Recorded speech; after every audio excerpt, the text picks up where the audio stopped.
great presentation, Ava, and fantastic model, very well, manufactured, very, very well made. And I also like the graphic design of what you brought to the scheme.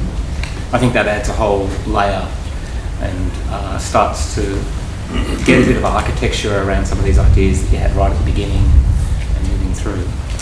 I like how you've also resurrected this building. You should have shown that building, like the Silman building that stood on this site, which was much smaller than this, but is actually... Did you see the section? I didn't have an image of it, but I had a section of that building. Oh, okay. No, I've seen the images of the building. Oh, yes. It's quite impressive, but that's all good. I like how you've resurrected the form of that and played with it. This is the plastic which is being refined, isn't it? Yes. And then it's added here, isn't it? Yes. So then what happens inside here?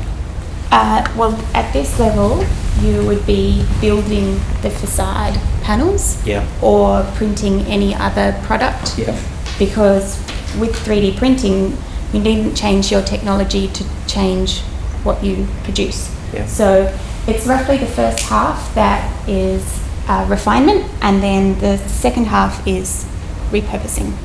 Okay. And then sales from...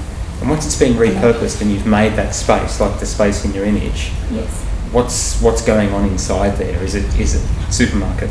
Yeah, there's market space for people to pack, like local producers to pack their goods in containers made in this building.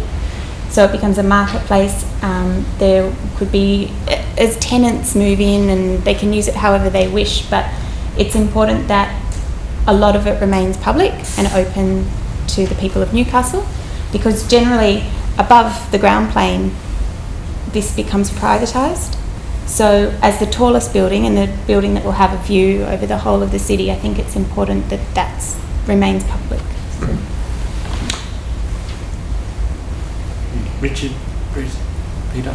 Well, you really have, I can see a real love of making things and making beautiful things. So that's very evident, not only in the model, but in the drawings as well. And that says a lot about you and what you can take on going forward, and that you have those interests and skills and application, because you need a lot of focus to do that. So I don't fully understand this or pretend to understand the scheme, but I understand that it's a future or it's contemporary, because I've got this beautiful card explaining that. I see it here in 2014 and here I am. The date stamp is 22. 22, because the stamp didn't go all the way to 39, which is where I'd like to. Oh, I see. I very much appreciate the invitation to the opening. It's very sweet. I didn't. And I just think that the interesting thing also is what's happening at ground level, but we haven't heard a lot about that because it's been, had just a short presentation. But there's some thought given to just the parklands and the space around it as well. But there's much to admire in your skills, I think, very much. Thank you. The parallel between the old incinerator, which was a great building. Did you ever see that building? I didn't get to see it. Oh, it's a great building. Yeah. It really was a very good building. And your new building is wonderful. I mean, I don't think it's taking it all. I think it's giving, actually. And it's very, very difficult to make a functional building look beautiful. And I think you've done that. I think you've given it a certain elegance that usually functional buildings don't have, and your tenacity, as Chris said, in getting all the way through this process, which you fought tooth and nail through, has been terrific, really good. One question, or a few questions. What does the building produce? When you talk about clean water, you talk about clean air. I mean, what does it actually produce? I think the main use could be that it prints building panels. It actually could print building facade panels and insulation panels. So one of the main reasons that would be a good product to produce is because it has a testing ground. So we can test different thicknesses, different plastics, different heat sensors, light sensors impregnated into those panels as we're printing them, and then they can be, used to construct. What about houses. the water? What happens to the water that's at the top? Where does that go? The water is used to clean the plastic, because you can't guarantee that people will always bring in clean plastic. And it gets filtered through the plants, which are also filtering the air at the same time.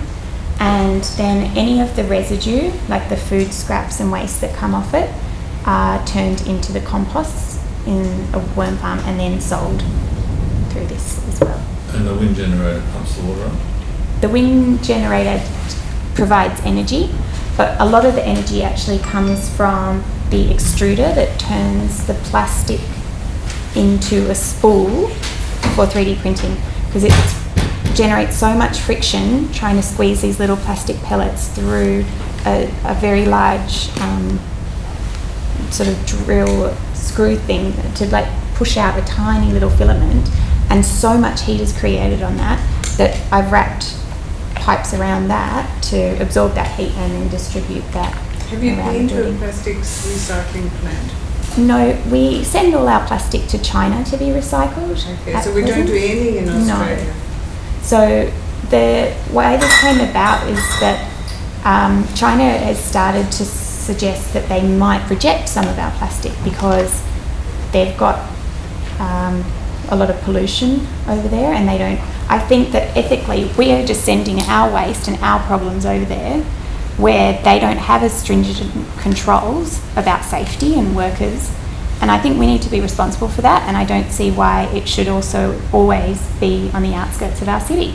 So you're attempting then to make a more well-run recycling system that doesn't pollute, Yes. etc. Okay. Yeah, and in cities so that people are more aware of that. Of the waste they produce. Yeah. And they might, they drive up, they drop off their plastic before they go shopping. Maybe next time they'll purchase less plastic. So. Did you see Marina's presentation in Yes. Bangladesh, that wonderful glass tower? Yes. I went to see that at night time. And what's so beautiful about it is the beacon for the city. All the people from the city come at night time to that wonderful platform and celebrate this light tower.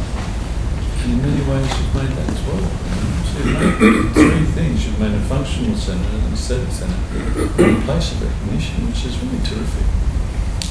Yeah, I hope that it could be something that the city was really proud of. Yeah, it's a beautiful integrated centre. Maybe a public art sort of thing could too. Well, I think that's what I could get a sense of it. And I noticed you didn't show your street building on your model.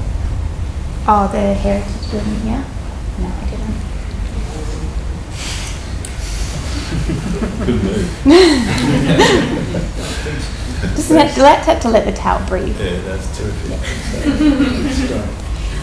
Ava, when our eldest son was 14 years of age, I was just working quietly at my desk at home, and he came in and he just stood beside me, and I looked up and he had tears running down his cheeks. I said, "Aaron, what's the trouble?" He said, "Papa, what are we going to do about the planet?" Had he been watching Captain Planet? No, no television. And but the answer to that, Eva, is you, and a lot of the strong ideas that we've seen here this afternoon. And it definitely, you guys are starting to carry the flag, and it gives us great.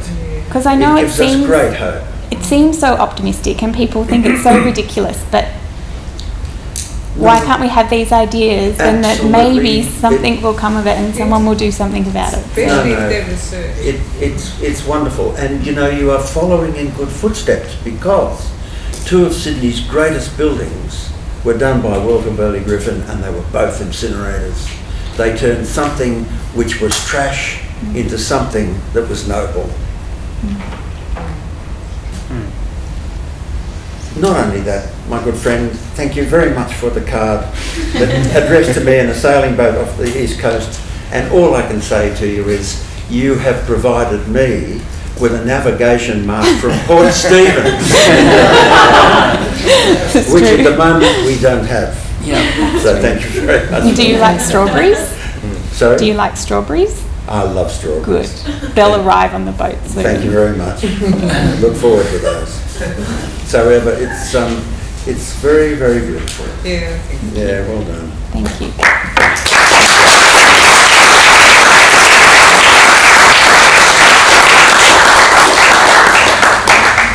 Did you have anything to add there, Tom, when you're okay?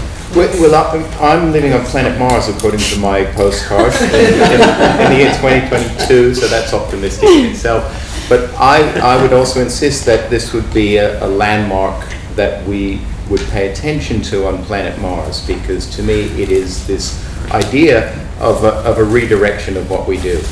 And it is suffused with Newcastle as well. You're surrounded by great big machines for the making of things. Here's a great big machine for the remaking of things. And one of the most important things I think it remakes is our sensibilities about what we do with the planet. So I can't say anything more than that. It's magnificent. Well done. Thank you. Long may we consume plastic. Just keeps going on. Okay, thank you. Thank you. Ava, again.